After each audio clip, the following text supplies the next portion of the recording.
has been paid for by the New World Order.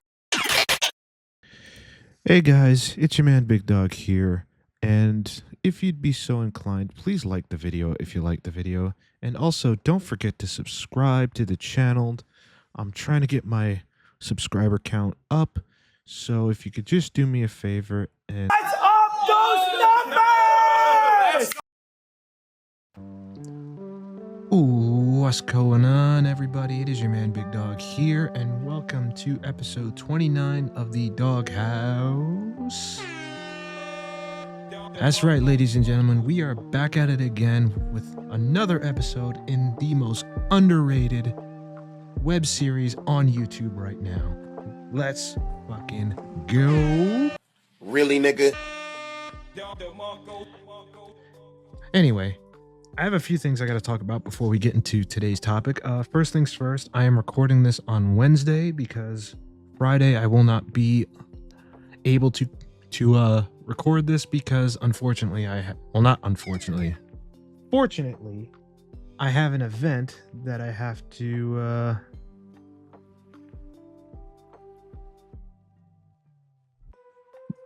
the thing I need to do. I lost my train of thought, sorry. Oh, first things first. Like I said, I'm recording this on Wednesday. The latest I'm gonna have this episode out is probably Saturday morning, maybe Friday morning, earliest, hopefully, because I'm gonna try and edit this as quickly as possible tonight. And yeah. Also, I am gonna work. I announced this when I was doing Inner Thoughts. I'm gonna be working on a somewhat better, quote unquote, better intro, or hopefully something slightly more unique to me. But we'll see. If you guys want to give me feedback on that, of course, drop a comment, or if you want to DM me on Discord, that's fine too. Anyway, let us move on to today's topic, which is going to be pretty much focusing on COD Black Ops 7. Now, recently, Gamescom started yesterday? Yes, yesterday. It started yesterday, and during Gamescom, they dropped a few trailers. This is the wrong trailer that I'm focusing on. Wait, did I? Oh, no. I gotta get the other trailer. Hang on a sec. They want you afraid. Go back. There we go. I had the same link open twice like an idiot. Anyway, let's do this again. They want you afraid. Fear makes you easier to control. I mean, she's not entirely wrong there. Unfortunately. It's time to wake up. I don't know if you should be telling people to wake up. That didn't work out for the last guy that said that. Just saying. Streets. There's Raul Menendez. Red with your blood. Raul Menendez ignited global unrest on an unprecedented scale. Menendez is a terrorist. We're bringing peace and security to the world. He refuses to let me go. Stop looking backwards, David. What matters is what we do next. Yay, Troy Marshall's back. Yay. I like Troy Marshall. He's a cool character, man. Get off my ass. A lot of people counting on us for answers. It's not just because he's black.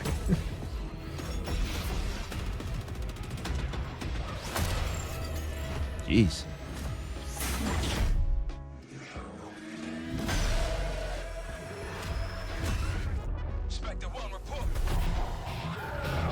Cradle 2.0, I'm assuming?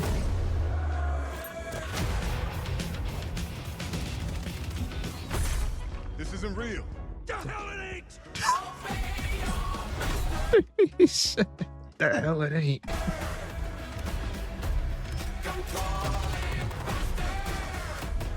I don't know what song this is. I hope it's not copyrighted. Because if it is, I'm kind of fucked. Unless I'm talking over it like I am now. Here's David Mason's home. And there's Avalon.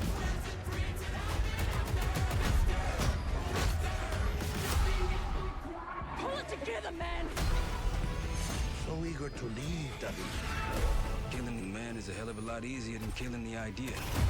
Jeez. You were never cut out to be a Mason. No more games. This ends now.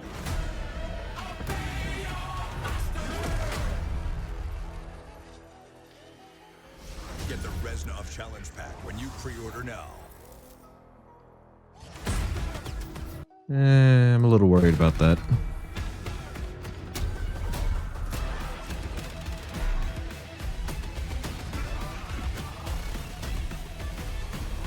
There's Dead Ops Arcade. Haven't played that in years. Anyway, all right. Before we move on to the next video, oh no, I gotta show you guys the like to dislike ratio. Give me 1 second, and here it is. Jesus, that is pretty bad. 37k likes to 178,000 dislikes. Man, that's really bad. That's really bad. All right. Moving on. Let us move on to the next trailer, quote unquote trailer. It's more of a direct video. It's the same video they do for almost all of their CODs, where they kind of go in depth as to what makes this game tick, pretty much. So let's watch it. Oh, I should close this. And let me do it later. We're bringing something new to the table. Oh, it's about to happen. I think they're in for a nice surprise, yeah. Huh. We're excited to finally talk about our brand new game, launching this year, Black Ops 7. Black This is Ops a story 7. we've been building for years, designed from the start to deepen the Black Ops universe. We're picking up the thread in 2035, a world Yay. shaped by the consequences of choices made long before. It's a future forged by fear. We're always looking for new ways to one-up ourselves and push beyond what we've achieved before. And Black Ops 7 gives us the opportunity to take valuable player feedback and infuse it directly into our development to make this the best Black Ops experience. You'll be able to squad up with friends or play solo in a fresh and innovative co-op campaign. Jump into a 2035 multiplayer experience loaded with brand new maps. And yes, the next chapter of Zombies, set entirely in the Dark Ether. Okay. First, let's dive into our campaign. From the start, our goal... Now this could be interesting. I think Black Ops 3 also had a co-op campaign, but I'm not entirely sure.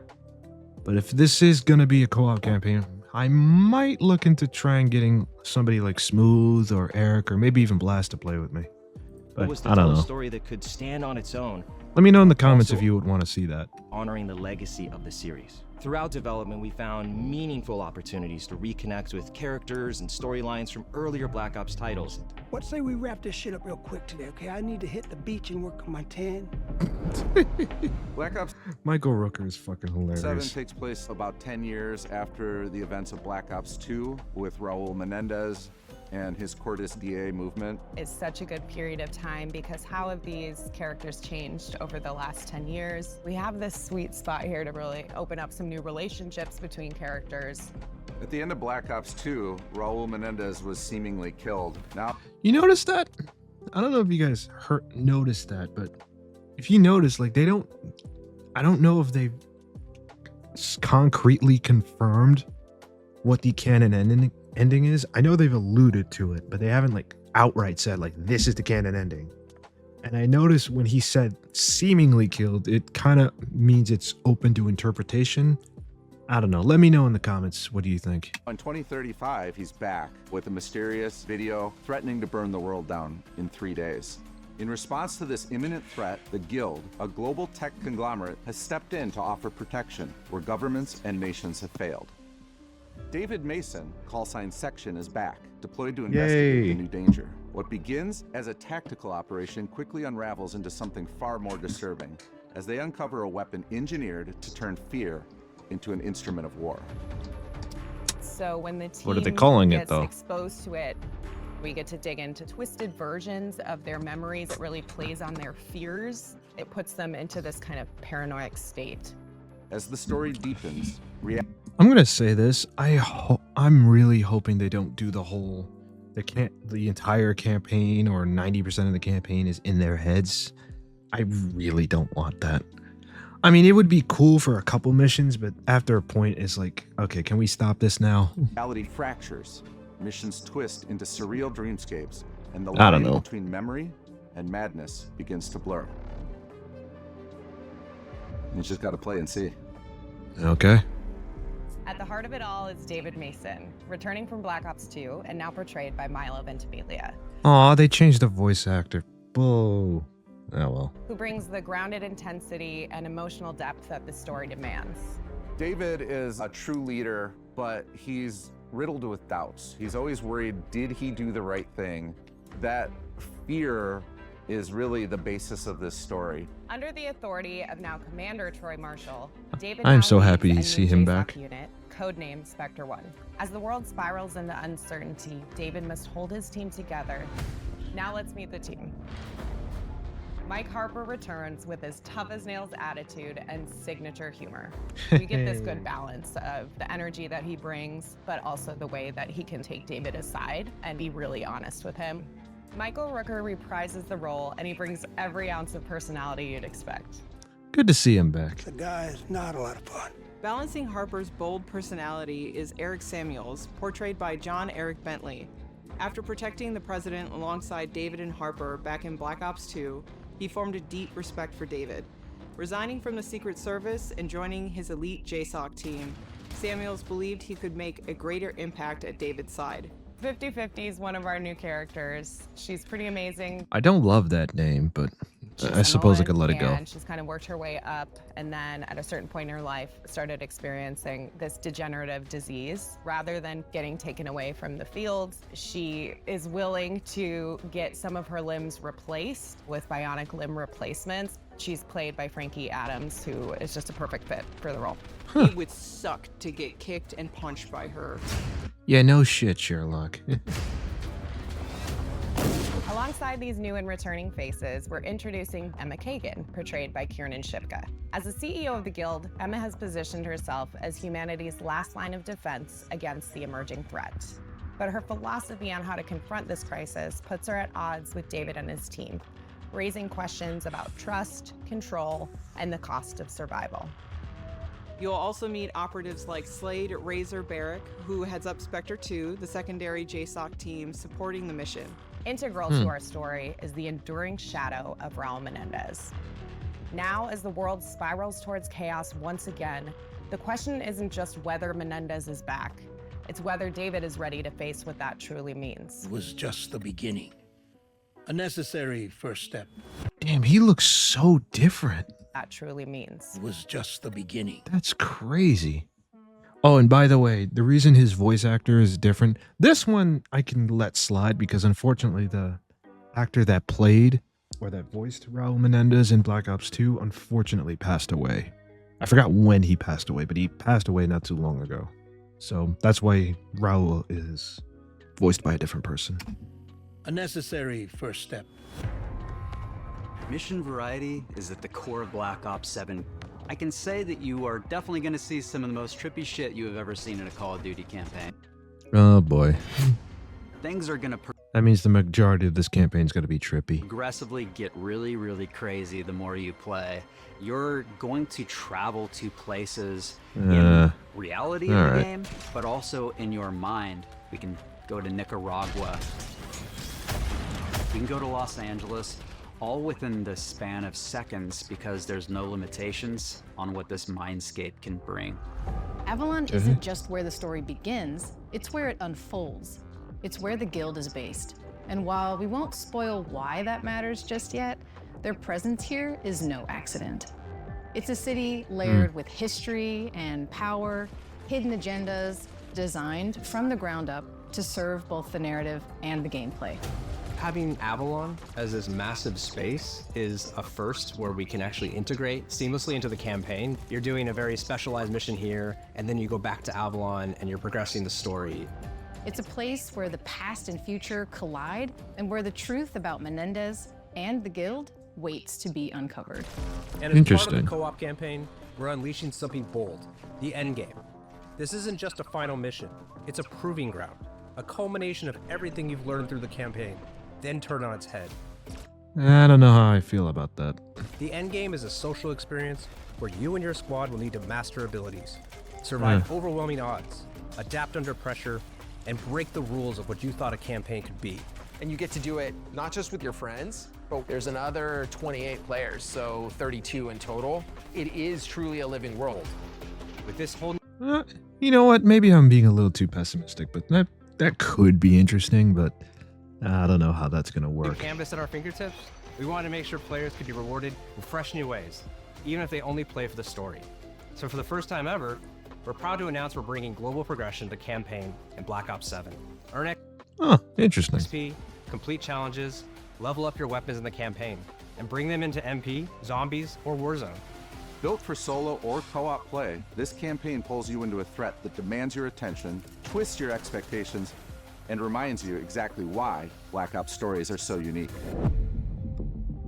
Oh, here we go, If I multiplayer. take a step back and say what was the vision for multiplayer in Black Ops 7, it really started with that 2035 setting. Moving forward to 2035 lets us push the gameplay, make sure that we're making the most balanced and fun game as possible. I'm really pumped for all the new, exciting tech and improvements that we're bringing to weapons this project. Such We'll have as? 30 new weapons available at launch, including 16 that players are seeing for the very first time in Call of Duty.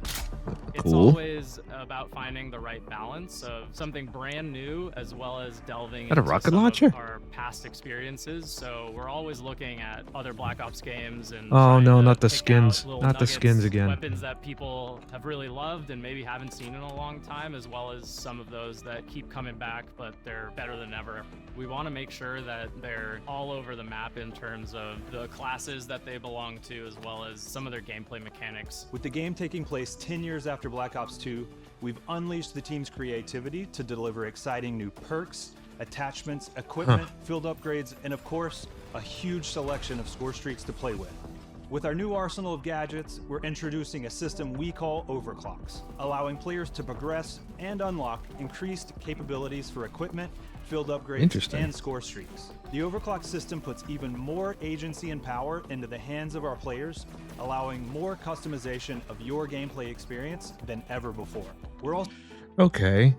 Again, this sounds great on paper, but we'll find out how expanding great it is in omni-movement to execution. include new ways to outmaneuver and outstyle your opponents across the game, including wall jump for new traversal capabilities. We've also taken a close look at feedback and have made tuning adjustments across the board for a more controlled experience, including the removal of tactical sprint by default, with the ability to opt into that through our perk system. Now let's talk. Now, wait a minute.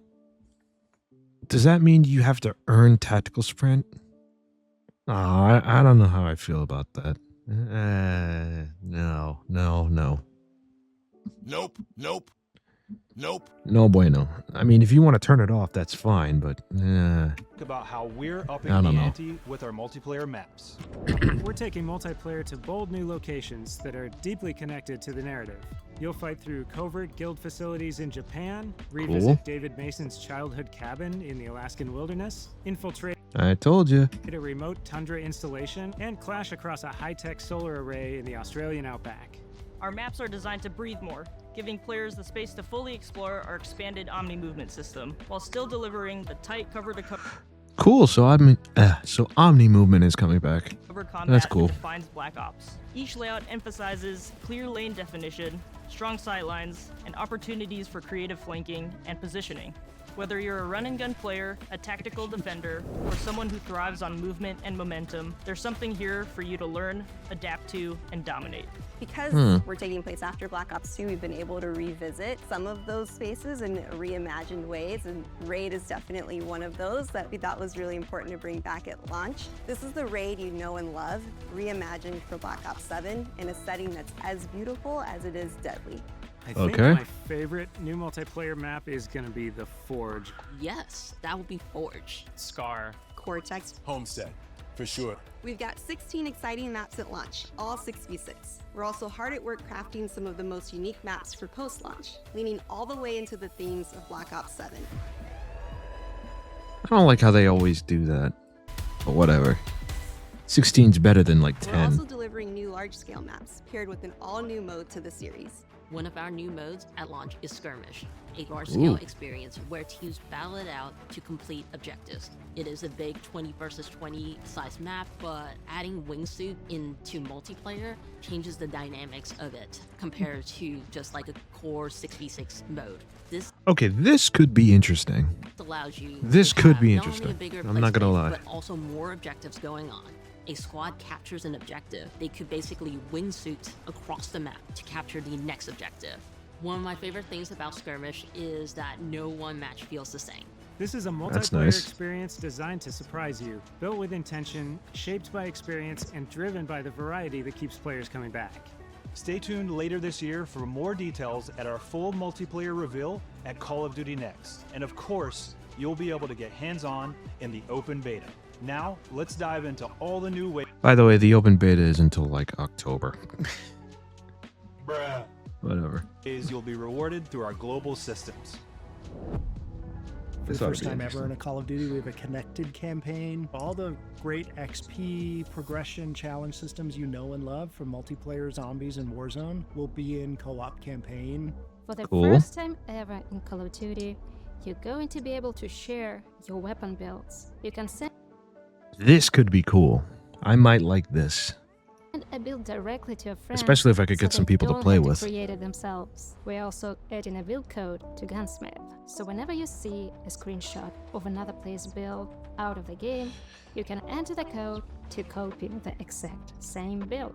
As we've been building Black Ops 7, the second stage of Prestige has always been evolving into weapon Prestige. That Okay. deep engagement with your favorite guns is going to be recognized and celebrated. Enter Weapon Prestige, unlock that unique Prestige attachment that is different with every gun, complete 2 Weapon Prestiges, and you're going to graduate into Weapon Prestige Master with hundreds of levels to climb through. There are more ways to earn Interesting, camos than ever in interesting. Black Ops 7. And looking ahead to our post-launch seasons, we're excited to bring weekly challenges to Black Ops 7.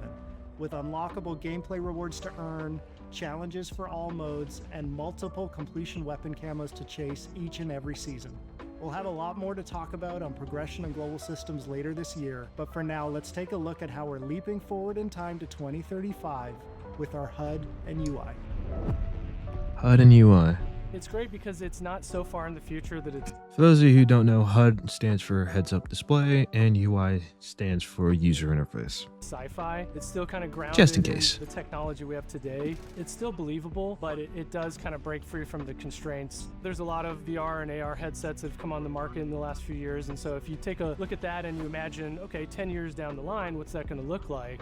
And what's that going to do for soldiers? And then how does that translate back to a video game? And how can we give that kind of experience? I'm pretty sure the government's already figuring out ways to use VR and AR as weapons. to our Let's be players. real It's here. called Cerebral Link, and it's what connects all of our players. It can be a variety of things: audio, visual, handheld. It's this distributed network that goes through all the gear Ooh. that the players will have. It feels like it's being pumped through, whether it's a message or the mini map or the ammo widget. It's got this consistent look and feel, and I think it more so than ever is going to feel like a cohesive and immersive experience for our players.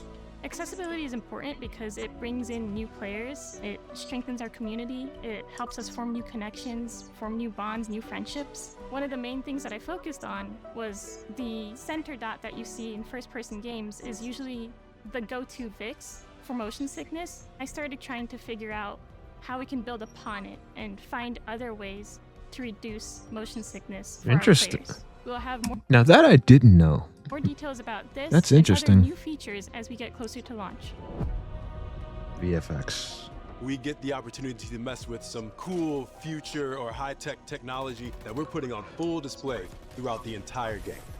To highlight just a few, we got Ooh, next cloak level system. GPU particles and vector fields, volumetric fluid simulation, and dynamic surface deformation. Now what does all that tech speak mean for you? Snow that gets trampled when you step in it, fog that parts and swirls when you run through it, and truly Cool. epic explosions. And a bunch of other stuff you'll just have to discover for yourself. Oh. We're pulling out all the stops with round-based zombies this year. After the events of Black Ops 6, our crew is now trapped in the dark ether. This is a whole new universe to explore in zombies, where the team's creativity can absolutely run wild. Our crew is essentially in prison here. No need to fight to discover a way to escape this reality. Weaver. As if that wasn't enough, they've just come face to face with an alternate incarnation of our original crew, Richtofen, Takio, Nikolai, and Dempsey, with no idea who they are or why they're here. Now, I heard there was a huge dispute with the actors for the zombies mode due to AI. I don't know if that was handled or anything. Please let me know. Delivering a truly massive round-based map at launch, packed with new features. That was sick. As well as the return of survival maps for the first time since Black Ops 2. It's going to be one hell of a ride, and you won't have to wait long to see more. Our official zombies reveal is only weeks away. Until then, we'll leave you with this. Okay.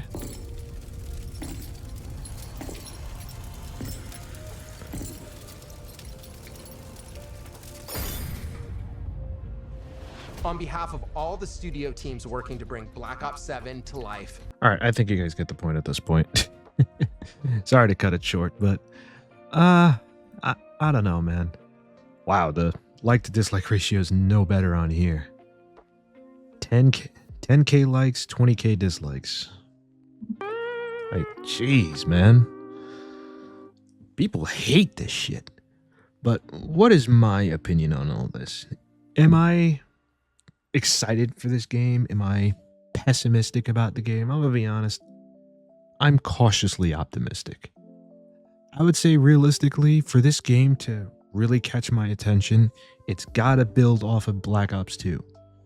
Black Ops 2, in my opinion, had one of, if not the best campaigns in COD history. So, if you can match that, I will forgive anything else. Well, not forgive anything else, but I'll overlook it. But anyway, that's it for this episode of The Doghouse. You know what?